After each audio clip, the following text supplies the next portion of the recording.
پڑھے ہیں۔ وَإِذْ نَجَّيْنَاكُمْ مِنْ آلِ فِرْعَوْنَ يَصُومُونَكُمْ سُوءَ الْعَذَابِ يُذَبِّحُونَ أَبْنَاءَكُمْ وَيَسْتَحْيُونَ نِسَاءَكُمْ وَفِي ذَلِكُمْ بَلَاءٌ مِّن رَّبِّكُمْ عَظِيمٌ وَإِذْ فَرَقْنَا بِكُمُ الْبَحْرَ فَأَنجَيْنَاكُمْ وَأَغْرَقْنَا آلَ فِرْعَوْنَ وَأَنْتُمْ تَنظُرُونَ۔ اور جب ہم نے تمہیں فرعونوں سے نجات دی جو تمہیں بدترین عذاب کرتے تھے، جو تمہارے لڑکوں کو مار ڈالتے تھے اور تمہاری لڑکیوں کو چھوڑ دیتے تھے، اس نجات دینے میں تمہارے رب کی بڑی مہربانی تھی۔ اور جب ہم نے تمہارے لیے دریا چیر دیا اور تمہیں اس سے پار کر دیا اور فرعونیوں کو تمہاری نظروں کے سامنے اس میں ڈبو دیا۔ سامعین، اب ان آیتوں کی تفسیر سماعت کیجیے۔ بنی اسرائیل پر مزید انعامات کا تذکرہ۔ ان آیات میں فرمان باری تعالی ہے کہ اے اولاد یعقوب، میری اس مہربانی کو بھی یاد رکھو کہ میں نے تمہیں فرعونیوں کے بدترین عذابوں سے چھٹکارا دیا۔ فرعون نے ایک خواب دیکھا تھا کہ بیت المقدس کی طرف سے ایک آگ بھڑکی جو مصر کے ہر قبطی کے گھر میں گھس گئی اور بنی اسرائیل کے مکانات میں وہ نہیں گئی، جس کی تعبیر یہ تھی کہ بنی اسرائیل میں ایک شخص پیدا ہوگا جس کے ہاتھوں فرعون کا غرور ٹوٹے گا اور اسے اپنے معبود ہونے کے دعوے کی بدترین سزا ملے گی۔ اس لیے اس ملعون نے چاروں طرف احکام جاری کر دیے کہ بنی اسرائیل میں جو بچہ ہو سرکاری طور پر اس بات کا خیال رکھا جائے گا، لڑکا ہو تو فوراً مار ڈالا جائے اور اگر لڑکی ہو تو چھوڑ دی جائے، اور بنی اسرائیل سے سخت بیگار لی جائے اور مشقت کے کاموں کا بوجھ ان پر ڈال دیا جائے۔ یہاں عذاب کی تفسیر لڑکوں کے مار ڈالنے سے کی گئی اور سورہ ابراہیم میں ایک کا دوسرے پر عطف ڈالا، جس کی پوری تشریح انشاءاللہ سورہ قاف کے شروع میں بیان کی جائے گی۔ اللہ تعالیٰ مضبوطی عطا کرے، ہماری مدد فرمائے اور تائید کرے، آمین۔ یسومونکم کے معنی لگا دینے اور ہمیشگی کرنے کے آتے ہیں، یعنی وہ برابر دکھ دیتے جاتے تھے۔ چونکہ اس آیت میں پہلے یہ فرمایا تھا میری انعام کی ہوئی نعمت کو یاد کرو، اس لیے فرعونیوں کے عذاب کو تفسیر کے طور پر لڑکوں کے قتل کرنے سے بیان فرمایا، اور سورہ ابراہیم کے شروع میں فرمایا تھا کہ تم اللہ تعالیٰ کی نعمتوں کو یاد کرو، اس لیے وہاں عطف کے ساتھ بیان فرمایا تاکہ نعمتوں کی تعداد زیادہ ہو، یعنی متفرق عذابوں سے اور بچوں کے قتل ہونے سے تمہیں موسیٰ علیہ السلام کے ہاتھوں نجات دلوائی۔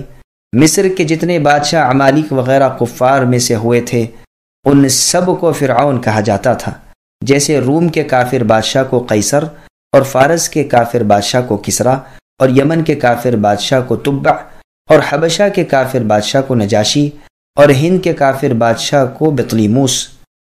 اس فرعون کا نام ولید ابن مصعب ابن ریان تھا، بعض نے مصعب ابن ریان بھی کہا ہے۔ یہ عملیق ابن اودم ابن ارم ابن سالم ابن نوح علیہ السلام کی اولاد میں سے تھا۔ اس کی کنیت ابو مرہ تھی، اصل میں استخر کے فارسیوں کی نسل میں سے تھا۔ اللہ کی پھٹکار اور لعنت اس پر نازل ہو۔ پھر آگے اللہ نے فرمایا اس نجات دینے میں ہماری طرف سے ایک بڑی بھاری نعمت تھی۔ بلاء کے اصل معنی آزمائش کے ہیں، لیکن یہاں پر ابن عباس رضی اللہ عنہما، مجاہد ابو العالیہ سدی رحمۃ اللہ علیہم وغیرہ سے نعمت کے معنی منقول ہیں۔ امتحان اور آزمائش بھلائی برائی دونوں کے ساتھ ہوتی ہے، لیکن بلوتہ بلاء کا لفظ عموماً برائی کی آزمائش کے لیے اور ابلیہ ابلاء و بلاء لفظ بھلائی کے ساتھ آزمائش کے لیے آتا ہے۔ یہ کہا گیا ہے کہ اس میں تمہاری آزمائش تھی، یعنی اس عذاب میں اور اس بچوں کے قتل ہونے میں۔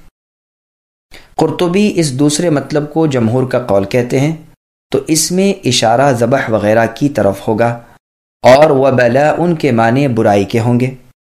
پھر فرمایا کہ ہم نے فرعونیوں سے بچا لیا، تم موسیٰ علیہ السلام کے ساتھ نکل کھڑے ہوئے اور فرعون تمہیں پکڑنے کو نکلا تو ہم نے تمہارے لیے پانی کھڑا کر دیا اور تمہیں اس میں سے پار اتار کر تمہارے سامنے فرعون کو اور اس کے لشکروں سمیت ڈبو دیا۔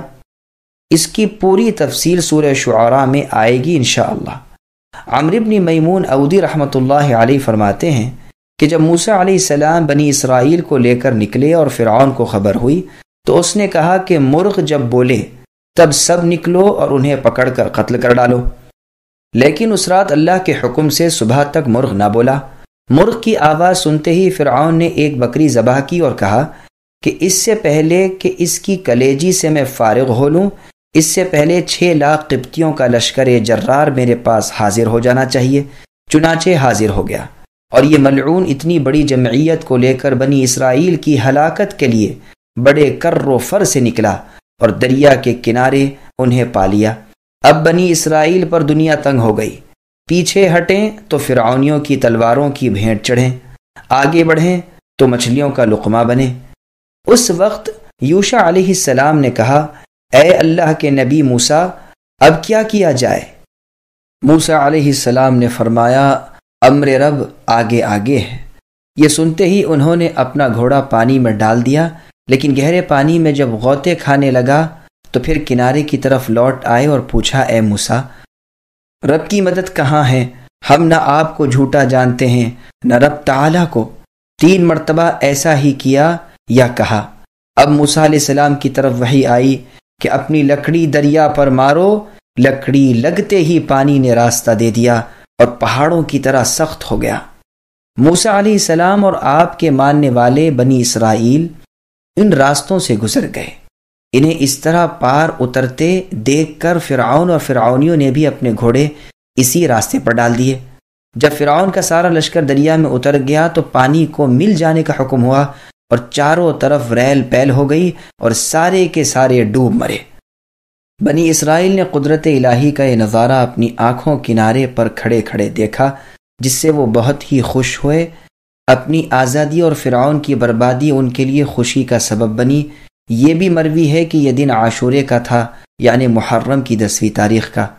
چنانچہ مسند احمد میں حدیث ہے کہ جب رسول اللہ صلی اللہ علیہ وسلم مدینہ میں تشریف لائے تو دیکھا کہ یہودی عاشورے کا روزہ رکھتے ہیں۔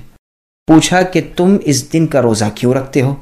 انہوں نے کہا، اس لیے کہ اس مبارک دن میں بنی اسرائیل فرعون کے ہاتھوں سے آزاد ہوئے اور ان کا دشمن غرق ہوا، جس کے شکریہ میں موسیٰ علیہ السلام نے روزہ رکھا۔ رسول اللہ نے فرمایا، تم میں سے بہت زیادہ حقدار موسیٰ کا میں ہوں۔ پس رسول اللہ نے خود بھی اس دن روزہ رکھا اور لوگوں کو بھی روزہ رکھنے کا حکم دیا۔